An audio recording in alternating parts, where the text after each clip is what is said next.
The Pokemon Mystery Dungeon series has always been strangely enigmatic to me. Despite the fact that I love each of the games and will valiantly defend any of them from criticism, I've never finished a majority of the games in the series. However, I did get the chance to play through and finish Rescue Team DX on the Switch. Now, since it's a remake of the first game, it should be common knowledge that people tended to like it. However, what were my feelings on the game? Now, I'm sure plenty of you are dying to hear the thoughts of a YouTube channel with 30 subscribers, so I'm gonna give those thoughts to you. We'll be breaking the game down into 5 categories and then ranking those 5 categories out of 5 points. And at the end, we'll find the average of those scores to determine what the final score of the game is. Now, in the case of Rescue Team DX, the 5 categories we'll be looking at is the story, the music, the gameplay, the replayability, and how much it improved on the original. Now, without further ado, let's get started with the story.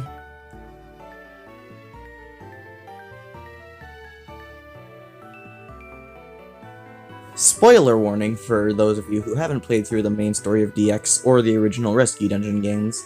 We'll be diving into the general plot of the story, including the endgame. However, given that the original games are nearly 15 years old, you should be at least a little familiar with the story. The game opens up with your spirit descending down to the Pokemon world as you take a BuzzFeed quiz. After you finish the quiz, the game will determine your personality and assign you a Pokemon to play as, based on your personality and gender. Of course, you can opt out of playing that Mon, but unless you're a filthy cheater who must have everything be their way, you're gonna go with the Mon the game gives you. You're allowed to choose who your main partner is, and after making that decision, the game starts for real. The player character wakes up in a field with their partner looking down at them in worry.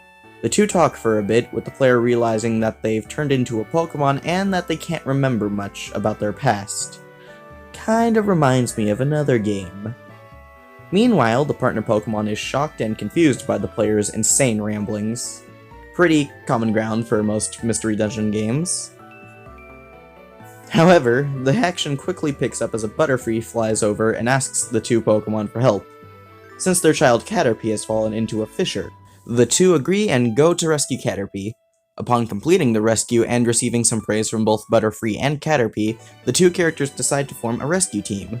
From there, you save some Magnemite that are stuck together, a Shiftry that completely failed at a rescue mission due to some unforeseen circumstances, and some other mons dependent on what side quests you choose to take on. Eventually, a malicious Gengar and his rescue team start spreading rumors about you. You see, shortly before the events of the game, there have been several natural disasters driving mons into a frenzy and just being a danger to general safety. Gengar outs the player as originally being a human, and the player and their partner are forced to flee town before everyone comes to get them. From there, the duo set out to prove that the player isn't the one responsible for all the disasters, while literally every rescue team under the sun is hunting them down. Are there, not any other rescues that need to be made, or...? Eventually, the two meet Ninetales, a Pokemon that is said to curse things that grabs its tails. Earlier in the game, a Wish Cache tells the duo a legend about a human that grabbed one of the Ninetales' tails. However, instead of the human getting murdered for it, its partner Gardevoir takes the curse for them. The Ninetales asks the human if they'd like to save the Gardevoir, but the human cowardly runs off and leaves his partner suffering and dying. Up until this point in the game, the player spends a lot of time wondering if they were the human that left the Gardevoir to die, as the legend also said that the Ninetales cursed the human to one day become a Pokemon, just like the player did. It also doesn't help that during the game, the players had dreams and visions of a Gardevoir telling them about their role in the world. However, the Ninetales confirms that while the legend and the natural disasters are connected, it was not the player that is a horrible person. After a quick fake-out where the dialogue makes it seem like the player really is the human in the legend, it is discovered that the player was brought into this world for a different purpose, and that's to help stop a meteor that is heading towards the planet. To stop this meteor from Majora's masking the population, the duo receive help from Xatu, Alakazam, and Gengar, of all people. They create a crystal that allows the duo to teleport up to Sky Tower, where Rayquaza resides. After a tough and nearly unfair climb up the tower, the duo find and fight Rayquaza and convince him to blow up the meteor. He warns them that if he does, they may not survive, but they live anyways. However, as everyone's celebrating, Gardevoir appears to the player one last time and tells them that their role in the world is up, and that they are going to return to their world. They turn into a spirit once more and ascend up to their world, leaving both the player character and the other characters completely heartbroken, the partner Pokemon especially. The player continues to rise as the credits roll, leaving the player with a bittersweet ending. Or at least it would if it didn't pull an end credits scene just to have the player decide that they aren't actually leaving and appear back at the rescue team base, much to the joy of the partner Pokemon. Completely tanking the bittersweet ending, but somehow I enjoyed the happy ending more. Kind of tanks all the emotional stuff that happened before, but still, it's nice. Overall, I really enjoyed the story, and it was really tear-jerking, oddly enough, for a game about 1.5 Pokemon rescuing other Pokemon. My only real complaint with it is that it's surprisingly short. The Runaway arc pretty much happens towards the start of the game, and it doesn't take too much time to wrap up. Pretty much after you finish the Runaway arc, you're off to fight Rayquaza, and the story just kind of ends. Depending on how much grinding you do, a dedicated player could probably finish the main story in about 2 to 4 days. The narrative was spectacular, but due to how short it was, I don't feel right giving it more than a 4 out of 5.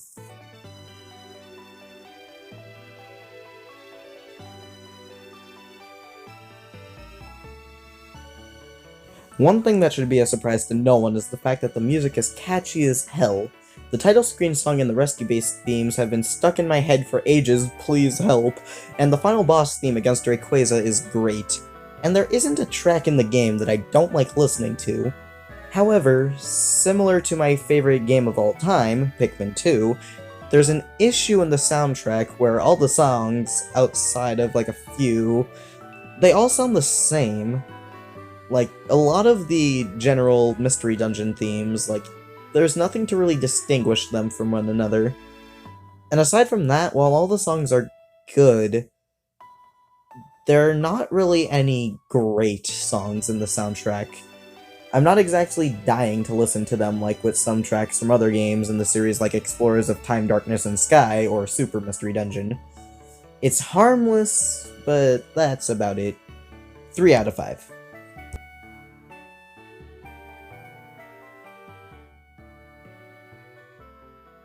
The general gameplay of Mystery Dungeon games goes something like this. You and your team are dropped into a room with one or more paths to follow. You progress through the dungeon by finding the stairs, which sometimes spawn far away and sometimes spawn literally right next to you. While patrolling the floors, you'll find items and enemies. Occasionally, when you defeat an enemy, they'll want to become your friend, and you can recruit them into your rescue team, assuming you have the right camp for them to live in. Camps can be purchased back in the town from Wigglytuff's camp store, or by using a Wigglytuff orb. The floors are randomized so that each playthrough of a mystery dungeon is different, much like Pikmin 2. These games have a lot more similarity than I once thought. Somehow, despite the increased exploration, it retains a lot of what makes Pokemon. You get special attacks and normal attacks, type advantages, stab, turn-based combat, multi-hit moves that do a scary amount of damage when your enemies use them against you, but never seem to do quite that much when you use them, among other things. There are new additions to separate the two parts of the franchise, like link moves, orbs, wands, literal rocks, seeds, oran berries that heal more than 10 HP, hunger, and not needing to really pay attention to type matchups like in the actual game since link moves just break everything. What I'm saying is that, despite how samey actual Pokemon can get, you have variety in how you play it due to the free range of mons you're able to use in the Pokemon games. But in Mystery Dungeon, for a large portion of the game, you're locked into you and your partner Pokemon, as well as a teammate after a specific part of the game. It all tends to feel really repetitive after a while, and while there's a lot of strategy in the items, a lot of the time you're just going to end up spamming a specific link move chain. The gameplay gets a 3 out of me because even though it controls well and there's some uniqueness to be had, it gets really dull to replay at times. Speaking of...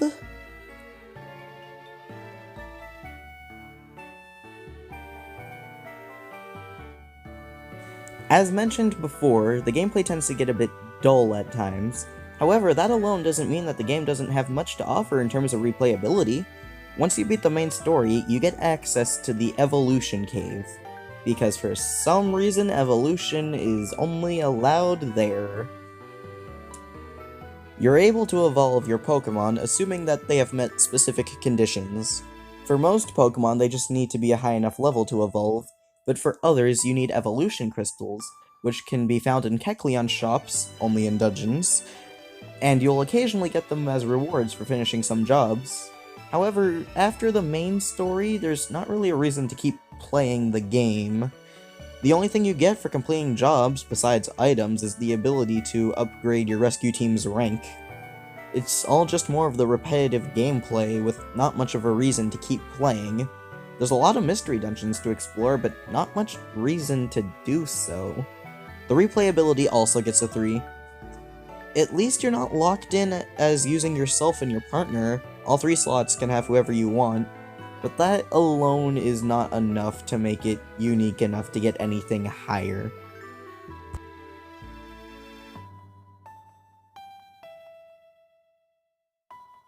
But how much did DX improve on Rescue Team? A crazy amount, actually. While the sprite art with the backgrounds in the original version of the game was charming, DX goes for a style that's similar to the Yoshi's Woolly World skin in Super Smash Bros. For the Pokemon models, and beautiful looking backgrounds. Zatu's Cliff and any icy territory are perfect examples of stunning backgrounds. It's not just graphically that the game got improvements, the gameplay feels way better than it used to thanks to both the Switch having superior technology to the Game Boy Advanced and DS, but also thanks to there being more buttons. Every important action has a button mapped to it, except for opening the toolbox. You still have to go through a few menus for that. But otherwise, Mystery Dungeon DX improves so heavily on Rescue Team that giving it anything other than a 5 would feel criminal. I can't think of a thing that I'd legitimately say is better in the original version to DX.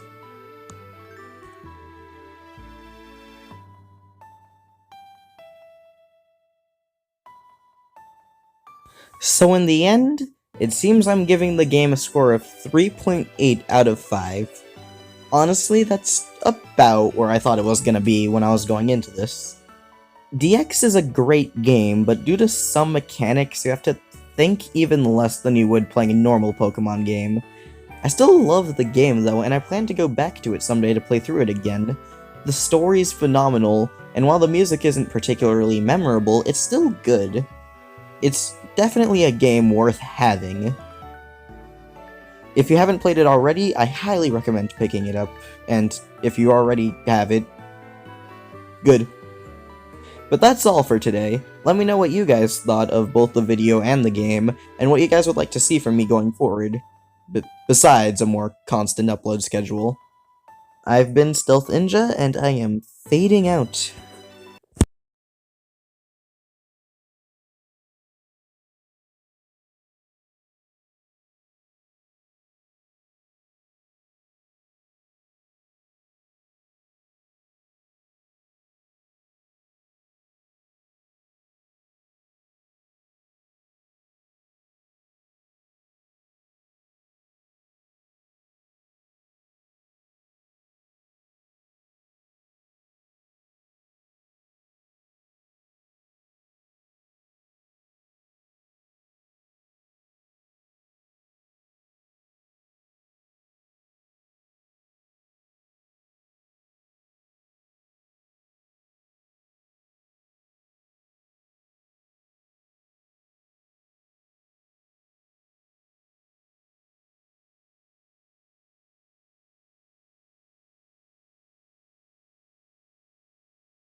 A Caterpie has fallen into the fissure in Poke City. Start the new rescue team. Hey! Build the rescue team, and off to the rescue. Prepare the attack, lower the HP, and make the rescue. The new rescue team from Game Freak.